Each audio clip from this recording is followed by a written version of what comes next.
So hello everybody, it's Jeanette Perkins again for another one of my videos. Today it's going to be a shameless book plug, but actually there'll be some benefit in it too. So just this week I have very happy to have had a new book published called The Guide to Good Mental Health on the Autism Spectrum. Here it is. I've got to get the lighting right so you can see it because the video camera isn't very happy with the lighting, but that is the book, or the cover of it. It's a collaboration between Dr. Emma Goodall, who is an academic, an autism professional, an educator, and also an autistic person herself, and Dr. Jane Nugent, who is a psychiatrist, and it's been a wonderful thing to write. So autism and mental illness is something that's very dear to my heart. I'm somebody myself with autism and a mental health condition. I was diagnosed with schizophrenia in 1995, so I've been on medication for 21 years.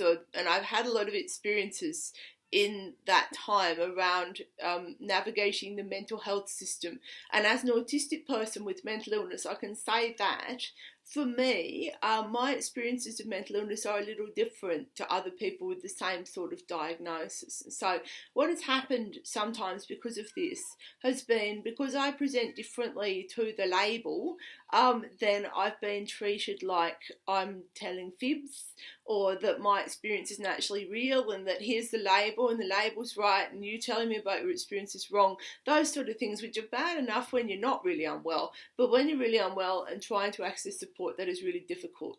And sadly, that happens to a lot of people on the autism spectrum with mental health conditions. For us, we can present differently, and we often do present differently to other people with the same sort of mental illness. It's almost as if autism and mental health impact on each other in a dynamic sort of way, and so that, someone with autism, the autism and the mental illness are happening together, and one impacts on the other, which makes it look a bit different and makes the experience a bit different. But there is a lack of understanding, not among all clinicians, but among a number of clinicians. There isn't much knowledge about autism and what it looks like, and particularly autism among women and girls. That is very often missed or misdiagnosed. You get people getting diagnoses of borderline personality disorder. You often get men get a misdiagnosis of schizophrenia. That's not to say that you can't have those illnesses and autism, but often one is picked, and the symptoms, the experiences that are noticed are not so much the mental health symptoms but the autism ones, and they're not understood. So this is a real issue. When we were writing the book, before it was even going to production to be printed, I talked to a number of people on the spectrum about the book, and I said we're writing it, and every single one of them said, I want that, I need that thing. There is a lot of unmet need.